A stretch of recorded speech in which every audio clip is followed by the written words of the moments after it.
اکثر ایک بات کہی جاتی ہے نا کہ جب جنگ شروع ہوتی ہے تو قانون خاموش ہو جاتا ہے۔ جی بالکل، کہ جب ریاست کی بقا داؤ پر لگی ہو تو اصول اور انصاف کی باتیں بس کتابوں میں رہ جاتی ہیں۔ لیکن آج ہم تاریخ کے ایک ایسے حیرت انگیز دور کی بات کریں گے جب سب کچھ الٹا ہو رہا تھا، جب تلواروں کے شور میں قانون کی آواز پہلے سے بھی زیادہ بلند ہو گئی، ایک ایسے حکمران کا دور جس نے انتقام پر انصاف کو ترجیح دی۔ اور جس کا ایک جملہ ہمارے ذرائع میں بار بار دہرایا گیا ہے: بغیر ثبوت سزا نہیں اور بغیر اخلاق فتح نہیں۔ بہت خوب۔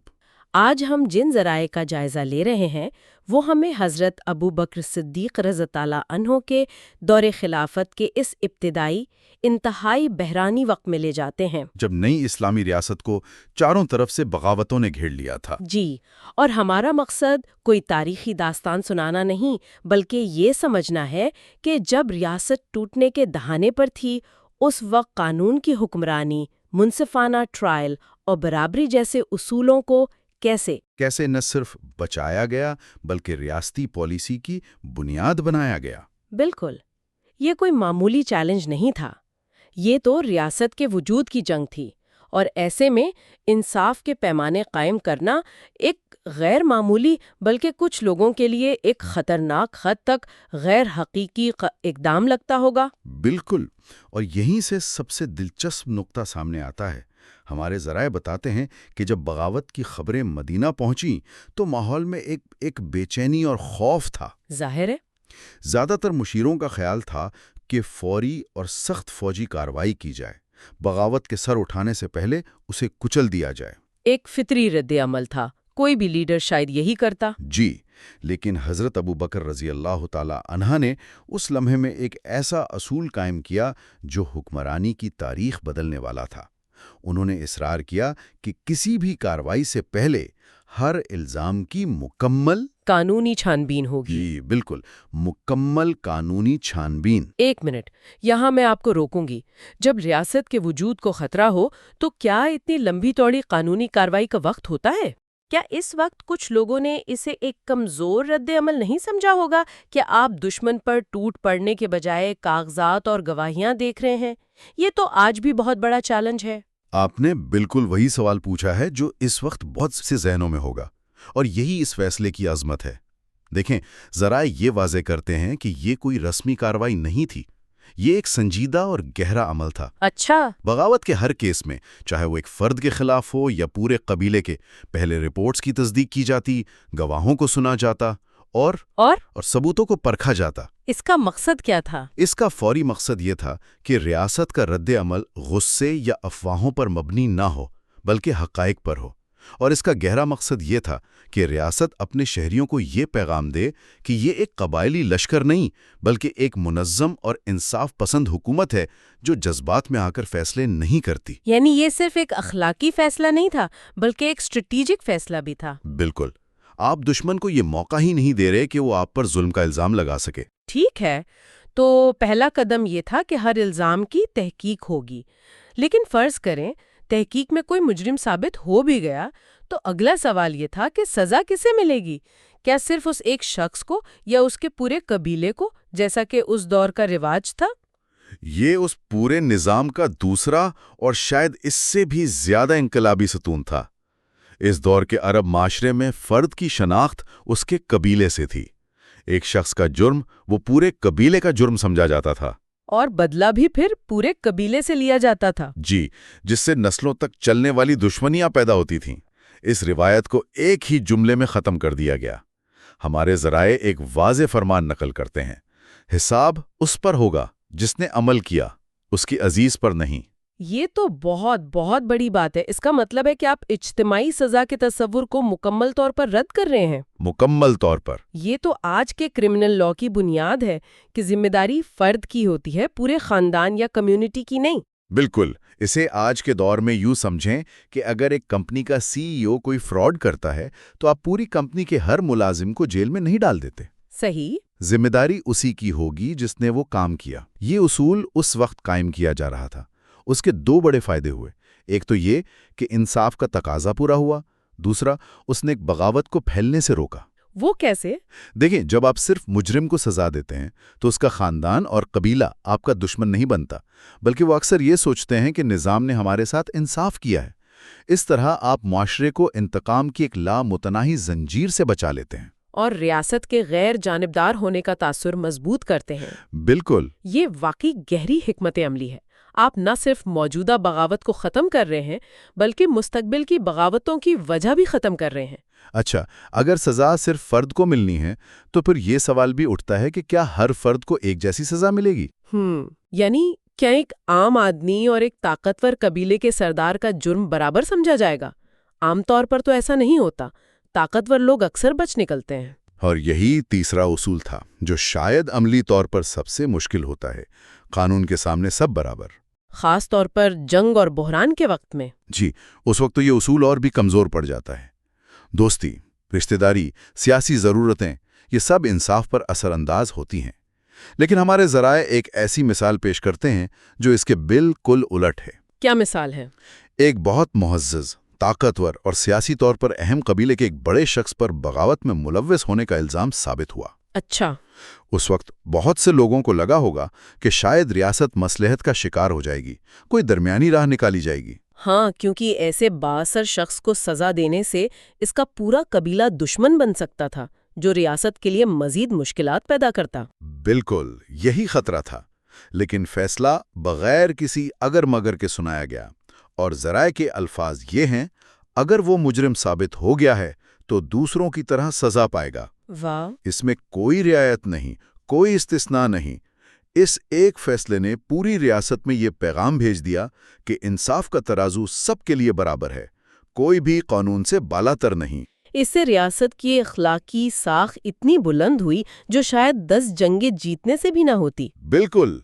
جب عام لوگ دیکھتے ہیں کہ قانون طاقتور پر بھی ویسے ہی لاگو ہوتا ہے جیسے کمزور پر، تو ان کا نظام پر اعتماد قائم ہوتا ہے، اور یہی اعتماد کسی بھی ریاست کی اصل طاقت ہے۔ یہ اعتماد ہی دراصل بغاوت کے زہر کا بہترین علاج ہے۔ لیکن یہ سب اصول تو تب لاگو ہوتے ہیں جب کسی پر جرم ثابت ہو جائے۔ اس سے پہلے کا مرحلہ بھی تو ہے۔ جی، جب ہر طرف افواہیں ہوں، شک اور خوف کا ماحول ہو تو کسی پر الزام لگا دینا بہت آسان ہوتا ہے۔ کیا اس بارے میں بھی کوئی اصول تھا؟ جی، اور یہ چوتھا اصول ہے جو شاید اپنے وقت سے صدیوں آگے کا لگتا ہے۔ یہ وہ اصول ہے جسے آج کی دنیا innocent until proven guilty کہتی ہے۔ یعنی جب تک جرم ثابت نہ ہو جائے ہر شخص بے گناہ ہے۔ بالکل، اور یہ صرف ایک نعرہ نہیں تھا، اسے سختی سے نافذ کیا گیا۔ کسی بھی شخص یا قبیلے پر صرف شک یا سنی سنائی بات کی بنیاد پر کارروائی نہیں کی جا سکتی تھی۔ ٹھوس ثبوت اور معتبر گواہیاں لازمی تھیں۔ ہمارے سننے والے شاید یہ سوچ رہے ہوں گے کہ یہ سب باتیں کتابوں میں تو اچھی لگتی ہیں، لیکن کیا میدان جنگ کے قریب ان پر عمل ہو بھی سکتا ہے؟ کیا ہمارے ذرائع میں کوئی ایسی مثال ہے جہاں اس اصول پر عمل ہوا ہو؟ بہت اچھی مثالیں موجود ہیں۔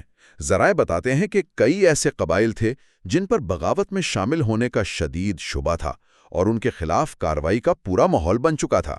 اچھا۔ لیکن جب ان کے معاملات کی مکمل چھان بین کی گئی اور کوئی ٹھوس ثبوت سامنے نہیں آیا تو انہیں نہ صرف مکمل طور پر بری کیا گیا بلکہ ان کی عزت بھی بحال کی گئی۔ اس کا اثر کیا ہوا؟ اس کا اثر جادوئی تھا۔ ان قبائل نے جو شاید بغاوت کے کنارے پر کھڑے تھے یا تذبذب میں تھے، جب دیکھا کہ ریاست اندھا دھند طاقت استعمال نہیں کرتی بلکہ انصاف کرتی ہے، تو وہ ریاست کے سب سے وفادار حمایتی بن گئے۔ یہ اصول دراصل ریاست اور شہری کے درمیان ایک معاہدہ ہے کہ ریاست نہ صرف تمہیں بیرونی دشمن سے بچائے گی بلکہ خود اپنی طاقت کے غلط استعمال سے بھی بچائے گی۔ تو اگر ہم ان چاروں نکات کو ایک ساتھ جوڑ کر دیکھیں، پہلے مکمل قانونی تحقیق، پھر صرف مجرم کو سزا، اس کے بعد امیر اور غریب کے لیے ایک ہی قانون، اور آخر میں یہ کہ جب تک ثابت نہ ہو جائے ہر کوئی بے گناہ ہے، یہ سب مل کر کیا تصویر بناتے ہیں؟ یہ صرف الگ الگ اچھے اصول تو نہیں لگتے؟ نہیں، یہ الگ الگ اصول نہیں ہیں۔ یہ مل کر بحران میں حکمرانی کا ایک مکمل اور مربوط نظام بناتے ہیں۔ ایک ایسا ماڈل جو فوجی طاقت کے بجائے قانون کی بالادستی اور اخلاقی برتری پر کھڑا ہے۔ تو پیغام یہ نہیں تھا کہ بغاوت کو صرف طاقت سے کچلنا ہے؟ پیغام یہ تھا کہ بغاوت کو انصاف کے ذریعے ختم کرنا ہے۔ جب آپ انصاف قائم کرتے ہیں تو آپ صرف ایک بغاوت نہیں ختم کرتے، آپ مستقبل کی بغاوتوں کی جڑیں کاٹ دیتے ہیں۔ یعنی ریاست کا استحکام صرف باغیوں کو شکست دینے سے نہیں آ رہا تھا، بلکہ عوام کے دلوں میں انصاف کا یقین پیدا کرنے سے آ رہا تھا۔ یہ ایک ایسا نظام تھا جو خود اپنی قانونی حیثیت کو مضبوط کر رہا تھا، اور یہ اثر کسی بھی فوجی فتح سے زیادہ گہرا اور پائیدار ہوتا ہے۔ تو کیا یہ کہنا ٹھیک ہوگا کہ یہ صرف جنگ جیتنے کی حکمت عملی نہیں تھی بلکہ ایک مستحکم امن قائم کرنے کا روڈ میپ تھا؟ بالکل، یہ ایک طویل مدتی ویژن تھا۔ اس کا مقصد صرف فوری خطرے کو ٹالنا نہیں تھا، بلکہ ایک ایسے معاشرے کی بنیاد رکھنا تھا جہاں قانون کی حکمرانی ہو اور ہر شہری، چاہے وہ دوست ہو یا سابقہ دشمن، خود کو محفوظ سمجھے۔ جب ریاست انصاف فراہم کرتی ہے تو وہ اپنے شہریوں کو وفادار رہنے کی ایک ٹھوس وجہ دیتی ہے۔ جی، اس ماڈل نے یہ ثابت کیا کہ حقیقی طاقت تلوار کی دھار میں نہیں، بلکہ انصاف کے ترازو کو سیدھا رکھنے میں ہے۔ اس پوری گفتگو نے واقعی ان واقعات کو دیکھنے کا ایک بالکل نیا زاویہ دیا ہے۔ ہمارے ذرائع میں باغیوں کے ساتھ روا رکھے گئے اس انصاف کا ذکر ہے۔ اس سے ایک بہت گہرا سوال پیدا ہوتا ہے جس پر ہمارے سامعین سوچ سکتے ہیں۔ جب کسی ریاست کو اپنی بقا کا خطرہ لاحق ہو تو وہ قومی سلامتی کے سخت تقاضوں اور انصاف کے آفاقی اصولوں کے درمیان توازن کیسے قائم کرتی ہے؟ یہ ایک بہت اہم سوال ہے۔ اور شاید اس سے بھی اہم سوال یہ ہے کہ جب تنازع ختم ہو جاتا ہے تو یہی انصاف کے اصول دشمنی کو ختم کر کے ایک پائیدار مفاہمت اور ایک مضبوط قوم کی بنیاد کیسے بنتے ہیں۔ ہماری کوشش یہ نہیں کہ ہم صرف تاریخی واقعات دہرائیں، بلکہ ہم یہ سمجھنے کی کوشش کریں گے کہ صدیوں پرانے یہ عدالتی اصول آج کے جدید قانونی تصورات جیسے وار ٹائم ٹریبیونلز اور اختیارات کی علیحدگی یعنی سپریشن آف پاورز، بالکل ان سب کی بنیاد کیسے بنے۔ تو آئیے اس گہری گفتگو کا آغاز کرتے ہیں۔ یہاں ایک بات سمجھنا بہت ضروری ہے۔ یہ تجزیہ صرف چند تاریخی واقعات کا نہیں ہے، بلکہ یہ ایک مکمل نظام فکر کا ہے۔ ایک ایسا نظام جہاں طاقت کو قانون کے تابع کیا گیا، خاص طور پر جنگ جیسے انتہائی مشکل حالات میں۔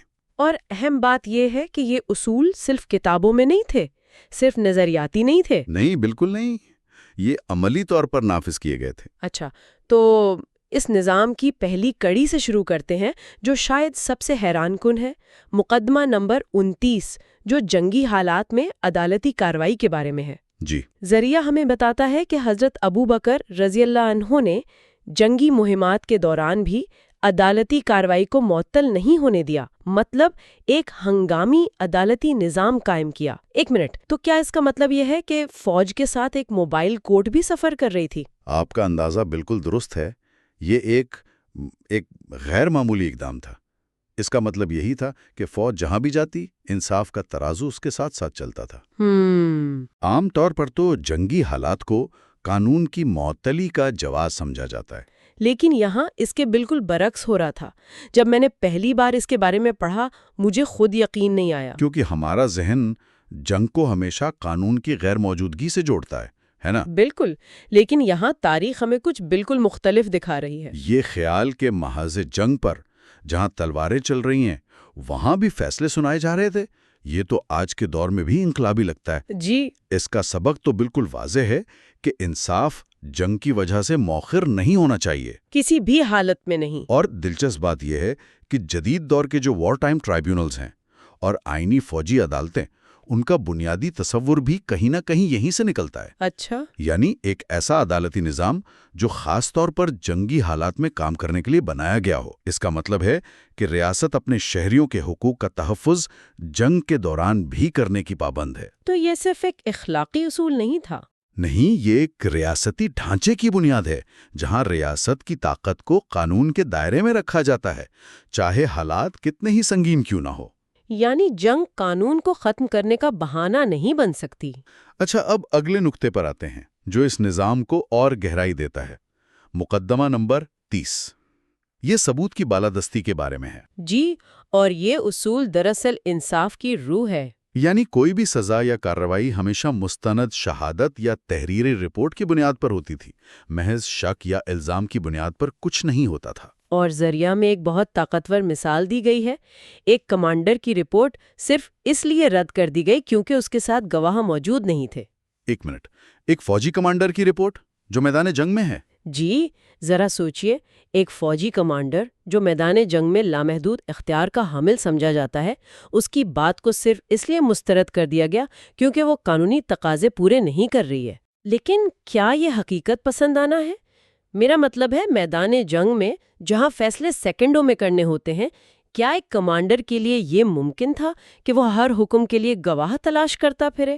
صحیح۔ اس سے فوجی کارروائی سست نہیں ہو جاتی تھی؟ یہ ایک بہت اہم سوال ہے، اور بظاہر ایسا لگتا ہے کہ اس سے فوجی کارکردگی متاثر ہو سکتی ہے، لیکن اس اصول کے پیچھے ایک گہری حکمت تھی۔ وہ کیا تھی؟ مقصد یہ تھا کہ جنگ کی افراتفری میں کسی بے گناہ کو سزا نہ ملے۔ یہ اصول دراصل انتظامی اختیار کو عدالتی نگرانی کے تابع کر رہا تھا۔ اچھا۔ یعنی کمانڈر جنگ لڑنے کا ذمہ دار تھا، لیکن انصاف فراہم کرنا عدلیہ کا کام تھا، اور عدلیہ ثبوت کے بغیر کام نہیں کر سکتی تھی۔ یہ تو بہت بڑی بات ہے۔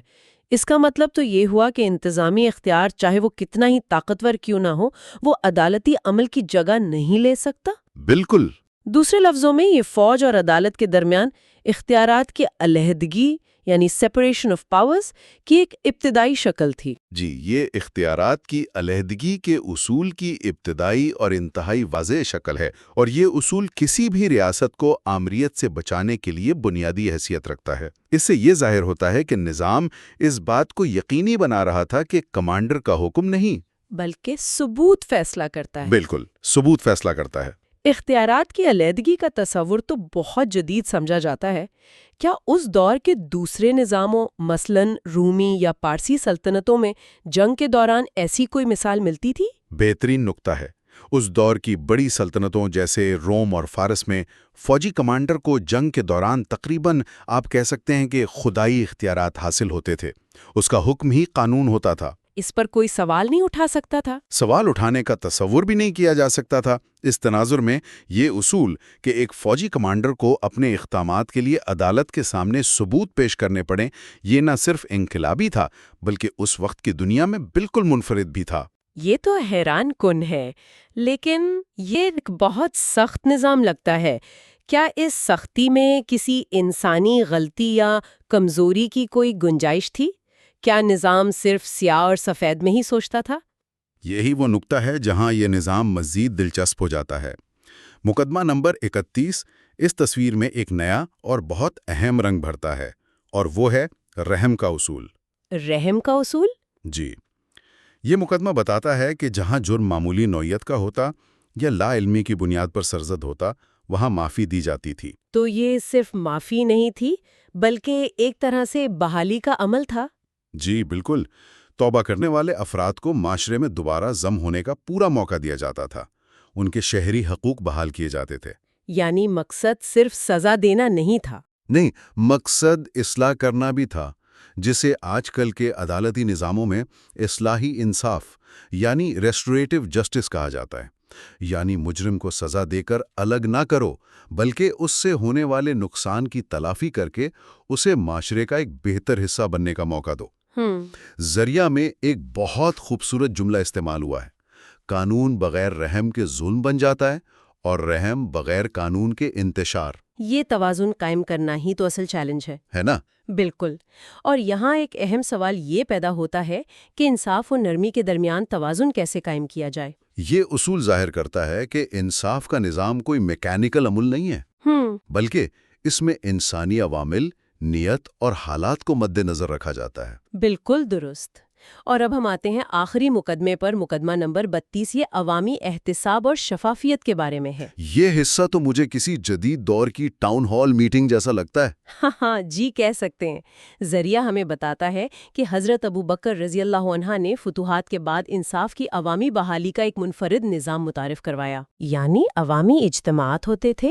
جی، عوامی اجتماعات منعقد کیے جاتے تھے جہاں عام شہری ریاستی اہلکاروں حتیٰ کہ فوجی کمانڈروں کے اقدامات پر براہ راست سوال کر سکتے تھے۔ براہ راست؟ سب کے سامنے؟ جی، سب کے سامنے۔ یہ ایک انقلابی قدم تھا۔ اس کا مطلب تھا کہ حکومت اور اس کے اہلکار عوام کے سامنے جواب دہ ہیں، اور یہ احتساب بند کمروں میں نہیں بلکہ کھلے عام ہوتا تھا۔ اور اس کا بنیادی سبق تو بالکل واضح ہے۔ شفافیت ہی حکومت اور عوام کے درمیان اعتماد کو بحال کرتی ہے، خاص طور پر کسی بحران یا جنگ کے بعد۔ بالکل، جب لوگوں کو یہ یقین ہو کہ ان کے سوالات سنے جائیں گے اور ان کا ازالہ کیا جائے گا تو وہ نظام پر بھروسہ کرتے ہیں۔ اور اگر ہم اسے جدید دنیا سے جوڑیں تو آج کل کے عوامی احتساب یعنی پبلک اکاؤنٹیبلٹی اور ٹروتھ کمیشنز جیسے جدید تصورات کی جڑیں اسی سوچ میں ہیں۔ اچھا، ٹروتھ کمیشن کا مقصد بھی تو یہی ہوتا ہے کہ ماضی کی زیادتیوں کو سامنے لا کر معاشرے کو آگے بڑھنے میں مدد دی جائے۔ اس سے ظاہر ہوتا ہے کہ حکومت عوام کے سامنے جواب دہ ہے، اور یہ جواب دہی صرف انتخابات تک محدود نہیں، صحیح۔ بلکہ ریاستی کارروائیوں کے ہر پہلو پر محیط ہے۔ یہ اصول ریاست کو عوام کا خادم بناتا ہے، حاکم نہیں۔ تو اس سب کا مطلب کیا ہے؟ آئیے اس پوری گفتگو کو سمیٹتے ہیں۔ ہم نے جو 4 مقدمات دیکھے ان سے چند موٹی موٹی باتیں سامنے آتی ہیں۔ ذریعہ انہیں 8 نکات میں بیان کرتا ہے۔ جی، پہلا، سزا سے پہلے قانونی ثبوت لازمی ہے۔ دوسرا، جرم انفرادی ہے، سزا اجتماعی نہیں۔ تیسرا، قانون کے سامنے سب برابر ہیں۔ چوتھا، بے گناہی کا تحفظ۔ پانچواں، جنگ میں بھی عدالتی طریقہ کار کی پابندی ضروری ہے۔ چھٹا، فیصلہ کمانڈ کی بنیاد پر نہیں بلکہ ثبوت کی بنیاد پر ہوگا۔ ساتواں، رحم اور عدل کا توازن۔ اور آٹھواں، شفافیت ہی عوامی اعتماد کا سرچشمہ ہے۔ اور جب ہم ان تمام اصولوں کو ایک ساتھ ملا کر دیکھتے ہیں تو ایک بہت بڑی تصویر سامنے آتی ہے۔ یہ تمام اصول مل کر تاریخ کا پہلا آئینی ہنگامی نظام یعنی کانسٹیٹیوشنل ایمرجنسی رجیم تشکیل دیتے ہیں۔ آئینی ہنگامی نظام، یہ تو بالکل الٹی بات لگتی ہے۔ جی، عام طور پر تو ایمرجنسی کا مطلب ہوتا ہے آئین اور حقوق کی معطلی، خیر ہے۔ لیکن یہاں آپ کہہ رہے ہیں کہ ایمرجنسی کا استعمال حقوق کو مزید مضبوط کرنے کے لیے کیا گیا۔ یہ کیسے ممکن ہوا؟ آپ نے بالکل صحیح پکڑا، یہ ایک تضاد لگتا ہے۔ آج کی دنیا میں ایمرجنسی کا مطلب شہریوں کے حقوق کی معطلی اور انتظامیہ کو کھلی چھوٹ دینا ہوتا ہے، لیکن یہاں معاملہ الٹ تھا۔ یہاں جنگ کے ہنگامی حالات کو قانون کے حکمرانی کو مزید مضبوط کرنے کا ایک موقع سمجھا گیا۔ سوچ یہ تھی کہ جنگ کے دوران طاقت کے غلط استعمال کا خطرہ سب سے زیادہ ہوتا ہے، اس لیے قانون کی گرفت بھی سب سے زیادہ مضبوط ہونی چاہیے۔ اچھا، اس نظام نے جنگ کو قانون توڑنے کا بہانہ نہیں بننے دیا، بلکہ قانون کو نافذ کرنے کی سب سے بڑی وجہ بنا دیا۔ یہ واقعی ایک طاقتور تصور ہے۔ اس گفتگو کے اختتام پر ذریعے میں دیا گیا ایک جملہ ذہن میں گونج رہا ہے۔ ان کے دوڑ میں تلوار قانون کے آگے جھک گئی اور قانون صرف خدا کے آگے۔ کیا بات ہے! خلاصہ یہ ہے کہ حضرت ابوبکر صدیق رضی اللہ عنہ نے یہ ثابت کیا کہ جنگ کے دوران انصاف کا عمل رکتا نہیں بلکہ وہی سب سے زیادہ مقدس ہو جاتا ہے۔ بالکل، اور یہ ہمیں آج کے لیے ایک بہت گہرے سوال پر سوچنے پر مجبور کرتا ہے۔ وہ کیا ہے؟ آج کی دنیا میں جہاں اکثر قومی سلامتی کا بہانہ بنا کر قانونی عمل اور انسانی حقوق کو نظر انداز کر دیا جاتا ہے، ہم اس نظام سے کیا سیکھ سکتے ہیں جہاں حالت جنگ نے انصاف کو کمزور کرنے کے بجائے مزید مقدس بنا دیا تھا؟